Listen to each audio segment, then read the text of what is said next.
Não, né? Não dá pra postar intimidade sexual com o marido na rede social. É a mesma coisa com Deus. Não tem como explicar pra você a minha intimidade com Deus. Eu posso até comentar algo que eu vivenciei ali, mas só eu vou entender o que eu vivi ali. Isso é intimidade. Intimidade é algo que não se compartilha. Então essa intimidade, essa unção do coração, ela precisa ser igual ou maior que a unção do ofício, o servir, o falar de Deus, o ir lá na igreja ou na minha comunidade, o pregar, o liderar algum grupo, um GC, alguma coisa, entende? Então é tudo muito sutil e tênue, né? Tem gente que não tem comunhão. Eu assisto os cultos online. Vai viver aquilo que está na palavra? Não vai. A palavra diz, eu postei até nos grupos hoje, a mensagem que eu postei, acho que é de Hebreus, ele fala, né? A importância de estarmos em comunhão, sabe? Então, voltando pro versículo, fizeste o céu dos céus, né? E todo o seu exército, a terra e tudo que nela há. Então a gente já sabe, né? Deus criou tudo, os mares e tudo o que neles há. Aí, depois de Neemias, tá? Neemias, então, ele declara quem é Deus diante da confissão de pecado. Isso é muito importante. Quando eu vou orar e vou pedir perdão ao Senhor, né? Eu quero confessar um erro, eu primeiro preciso me referir a que Deus eu estou conversando, né? Senhor Deus, Todo-Poderoso, Criador do céu e da terra, Pai de Abraão, Isaac, Jacó. É esse Deus que eu me refiro. É a ti que eu quero pedir perdão. Né? Essa semana eu ouvi uma mulher falar, gente, também, olha a palavra. Ela disse assim, ó. Confissão de pecado não é arrependimento. Ela disse. Sabe o que é arrependimento? Ela foi ler lá na Torá, tá? As letrinhas judaicas lá, que eu não sei que língua que é bem. Ela falou assim, aqui diz que o significado de arrependimento é ter nojo de si mesmo. Isso é arrependimento. É quando eu olho algo que eu fiz, sabendo que aquele comportamento vem da minha má inclinação, vem da minha tendência pecaminosa, que sem Jesus eu não consigo sair desse lugar, né? Então, assim, a gente vê que lá na metodologia do coach, né? Mais uma vez, gente, nem tudo que tá lá é errado, tá? Mas eu tô falando aquilo que o Senhor vem me revelando. Lá a gente acredita que as declarações positivas, que curar as feridas vai fazer de mim uma pessoa melhor. E faz mesmo, a gente melhora. Mas nunca é liberto. Vai chegar um momento que a gente vai sentir vontade de fazer o curso de novo ou de receber uma ferramenta nova. Por quê? Porque ele trabalha são 4 áreas da alma. Um dia a gente vai falar sobre isso, tá? Ele trabalha só um aspecto da alma, os outros 3 ele não vai trabalhar. Então só o Espírito Santo consegue entrar em toda a minha alma. Por isso que a palavra fala que o Espírito Santo ele é como a espada de 2 gumes que divide alma e espírito. Medula e ossos, né? Tá entendendo? Então, só o Espírito Santo consegue fazer de nós boas pessoas, vamos dizer assim, né? A imagem de Cristo. Sem ele, não conseguimos. Só que como que eu vou conseguir ter esse Espírito? Em comunhão. Se você pegar a carta de Paulo, todas as cartas onde Pedro escreve, enfim, lá, o que ele fala? Pela graça de Jesus, o amor do Pai e a comunhão com o Espírito Santo. Graça de Jesus é fé que ele morreu para me salvar, certo? Graça de Jesus, é de graça. Eu recebi, a morte dele tá lá, eu só vou pegar. Amor de Deus Pai. Eu preciso entender que o amor dele é incondicional. A Tawane caiu ali na série, beleza, Deus, agora Deus vai se afastar dela. Não, Deus é longânimo, ele não se afasta assim. Eu preciso estar muito tempo em pecado e não querer me arrepender para se afastar, para perder a presença. Né? Então não é e todo dia a gente peca. Uma série, beleza, mas às vezes é uma palavra, um pensamento, né? Então a gente tem que estar ali vigiando, ok. Mas eu me arrependo, certo? E a comunhão do Espírito Santo é eu estar em comunhão. Para eu estar em comunhão, eu preciso ter intimidade. Tá? Então, ali é Neemias. Agora eu vou para Isaías 42:5. É profundo, né, gente? Cada versículo, cada coisa, a gente pode ficar horas. Mas a gente vai conseguir falar bastante coisa, eu acho. Ai, Deus. Isaías 42:5. Aqui a gente já vai para outro aspecto da criação. Olha que legal. Assim diz Deus, o Senhor. que criou os céus e o estendeu, que formou a terra e tudo o que ela produz. O que a terra produz? Ela constantemente produz, né? Então, tudo que Deus criou lá na criação, mas também o que ela continua produzindo é do Senhor, ok? Que dá fôlego de vida ao povo que nela está. Então, quem dá o fôlego de vida a todos nós é Deus. E o Espírito aos que andam nela. E quem dá o Espírito é o Senhor. Então, quando eu olho para Isaías, eu vejo que ele já traz a presença do Espírito.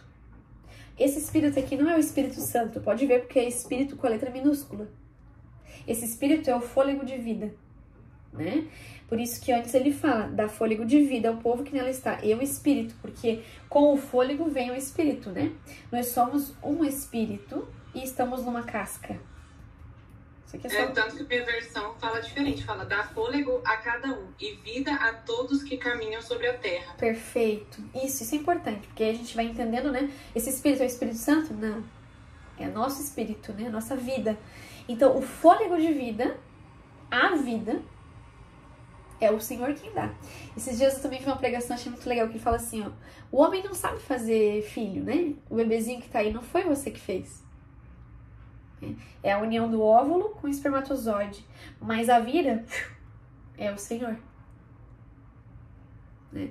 Tem uma pastora que ela trabalhou na UTI, acho que ela falou por 40 anos, se eu não me engano. E ela disse que ela ficava lá nos finalmente com as pessoas, né? Pra aceitar Jesus ali e tudo. E daí ela falava assim, ó, que quando a pessoa morria, a primeira coisa que acontecia, né? Que ela via, aí vocês vão ver aqui na barriga. Ela falou que isso aqui encosta lá atrás, assim, ó. Que ela falou que é como que saísse daqui, ó, o espírito. Ela falou, ela disse assim, não sei quem mais teve a oportunidade, enfim, né, ou se vai ter, mas ela falou isso, eu fiquei impressionada. Eu falei, meu, nunca parei pra pensar nisso, né? Que é o nosso espírito, né, que tá aqui, um ser vivente, né? Daí, eu vou lá pra Atos dos Apóstolos, tá? Tudo isso é só sobre o versículo 1 ainda, tá? Atos dos Apóstolos 17, 24. Muita coisa, gente, muita coisa. 17. Então, a gente já tá lá no Novo Testamento, né? 17, 24. Que diz: o Deus que fez o mundo e tudo o que nele existe, sendo ele Senhor do céu e da terra, não habita em santuários feitos por mãos humanas. Isso aqui até me arrepia, né? Então, eu fico triste, assim, às vezes eu vejo comentário no Instagram, né, falando, que a igreja tal é a correta, a igreja Y é a correta, nós somos a igreja. Ele não habita templo feito com as mãos humanas. Ele habita lugar onde a igreja se reúne em espírito, né? A Bíblia fala também que ele vai atrás, ele busca verdadeiros adoradores que o adoram em espírito e verdade. Para adorar em espírito, eu preciso morrer para a carne. Senão eu adoro no racional, entende? Ai, Deus, eu te adoro, eu te amo. Ou então até no emocional. Eu até choro, né? Ai, meu Deus, obrigada. Mas é aquela gratidão ainda do humano, sabe? Da emoção. Mas em espírito é algo mais profundo. Eu tô 4 anos aí acompanhando o Senhor na minha vida, tentando entender tudo, né, que Ele tá fazendo. E agora, faz pouquinho tempo, comecei a entender o que é adorar em espírito. Eu adorava no racional, eu adorava no coração, mas eu não adorava em espírito. Isso é importante, tá? Nem é servido por mãos humanas. Deus não precisa do nosso serviço. Você vê aquelas pessoas frenéticas, né, na igreja, fazendo... Não, Deus não precisa do nosso serviço. Né? Se a Bruna não fizer aqui o GC, o grupo de comunhão, alguém vai fazer. Né? Só que, claro, que se eu não me posiciono, as pessoas que estão ao redor de mim não vão ter essa oportunidade. Outras vão ter, né? Mas também Deus vai alcançar você de outra forma, de repente na tua própria igreja, de outras formas. Mas é importante a gente entender, como se precisasse de alguma coisa, Deus não precisa de nada. Deus não precisa da nossa oferta, né? Mas uma igreja precisa. para cuidar lá do ar-condicionado, para que, né, tenha uma boa ambientação. Então a gente vai vendo tanto equívoco que tem no mundo, né, religioso. A gente sabe que tem pessoas que estão lá, às vezes vão fazer uma oferta, né, fazem uma apelação. Eu gosto de um pastor na minha igreja que fala assim, não existe apelo para oferta. Apelo? O que é apelo? O que é apelo para a pessoa aceitar Jesus? Apelo é um implorar, dizer assim, por favor, aceita Jesus. Não existe apelo para oferta, por favor, dá uma oferta. Não existe. A oferta, ela precisa vir do coração, né? Mas eu preciso ter um entendimento, por que eu oferto? Por que eu oferto numa igreja? Né? Enfim, são tantos assuntos, mas só pra gente ir pontuando, tá? Porque eu sei que são coisas que a gente vai falar muito. Como se precisar, pois ele mesmo é quem a todos dá a vida. Então, por que ele precisaria de mim se foi ele que me fez? Na verdade, eu preciso dele, né? Respiração e tudo mais. Se vocês tiverem outras traduções, podem ir falando, tá, gente? Às vezes tem uma palavra diferente, algo que vai complementando, tá? Então, Deus que não habita em santuários feitos por mãos humanas. Então, quem é esse Deus? Né? O que esses versículos em união eles estão falando? Que Deus é o único. E Ele é o Criador. Só Ele cria. O homem pode transformar matéria. O homem pode imitar o que Deus cria. Eu postei esses dias no Insta, até a Amanda comentou comigo, que chamou muita atenção dela. Não sei se todo mundo acompanhou. As pragas do Egito. Se eu não me engano, a primeira e a segunda, tá? Elas foram imitadas. Os magos conseguiram imitar exatamente igual. Moisés fez a serpente com um cajado. Os magos fizeram serpentes com cajado. Moisés, se eu não me engano, acho que foi o sangue, né? No Rio Nilo. Eles imitaram. Só que a partir do terceiro ou quarta praga, não tenho certeza agora, mulheres, a Bíblia fala que eles não imitaram mais. Por quê? Porque o engano imita até certo ponto. Foi isso que eu vivi, tá, gente? Eu vivi assim, ó, esses quase 4 anos de coach, de metodologia, de ensino emocional com espiritual, né? Achando que a gente é dividido, né? Tipo assim, a alma eu estudo no coach, ou na psicologia, na psicanálise, enfim. E o espírito eu estudo na Bíblia. Eu acreditava muito nisso, né? Só que esse engano, ele vai durar até certo ponto. Mas chega um momento, gente, que eu via que faltava alguma coisa ainda, que eu não conseguia achar lá. E aí eu fui entender que não é que lá eu estudo uma coisa que é outra. Deus, ele cura tudo e ele faz a gente aprender tudo através da palavra. Tudo, alma e espírito. Só que às vezes, só com a palavra, por eu não ter maturidade espiritual, eu não consigo acessar. Então essas coisas podem me ajudar a despertar. Essas coisas podem me ajudar a começar. Talvez seja o primeiro degrau da escada. Mas depois eu não posso ficar nesse lugar. Entende? Senão eu fico dependente. Eu tenho que ficar voltando, né? Pelo menos foi a minha experiência, né? Eu fiz 6 vezes método C, gente. Não é pouca coisa, né? Então, assim, claro, eu acreditei que aquilo ali realmente tinha o que eu precisava. Não é Deus não vai, ai, meu Deus. Não é isso. Só que assim, chega um momento que você tem que tomar uma decisão. Do que você vai depender? Né? O Senhor quer que a gente dependa dele. Então, ele é o único. E ele é o Criador de tudo. Onde que ele habita? Onde que Deus habita? Se ele não habita os templos, se ele me deu fôlego de vida, onde que Deus habita? Em mim. Aí, olha que forte, tá? Agora eu tô entendendo, tá? Eu tenho uma centelha de Deus em mim. Deus habita em mim. Ok. Veja só. Agora nós vamos lá para Romanos 1:20. O negócio vai esquentar agora.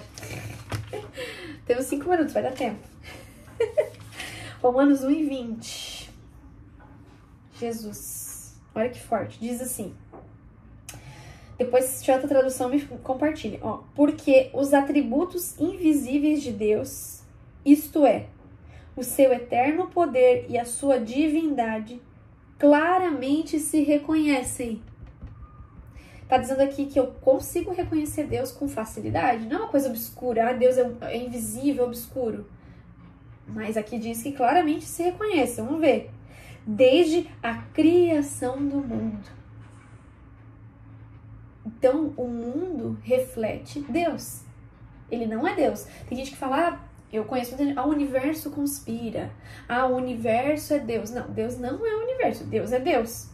Mas através do universo, através da criação, eu conheço ele. Eu entendo quem ele é, mas não que seja ele, tá? Isso é muito importante. Sendo percebidos por meio das coisas que Deus fez.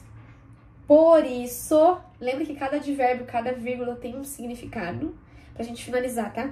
Por isso, por ser fácil de eu reconhecer Deus, porque Ele criou tudo, eu tenho que ver e entender que Deus criou. Eu não vou cair nas metodologias e teorias de criação alheias, né? Enfim, veja. Por isso, os seres humanos são indesculpáveis. Então aqui existe um peso nessa fala, né? Eu não sei como é que tá nas outras palavras. Porque, tendo conhecimento de Deus, não o glorificaram como Deus. Então, poxa, sabendo que Ele criou o mundo, que nós somos criação, que eu tenho a centelha dentro de mim, o fôlego da vida do Senhor, não glorifico a Deus e nem lhe dou graças. Pelo contrário, se tornaram nulos em seus próprios raciocínios e o coração insensato deles se obscureceu. É isso que o Senhor tem me falado e me revelado, sabe? Que por que agora Ele tá levantando pessoas totalmente improváveis, tipo eu, que nada a ver, professora de balé, tava feliz lá na minha escola.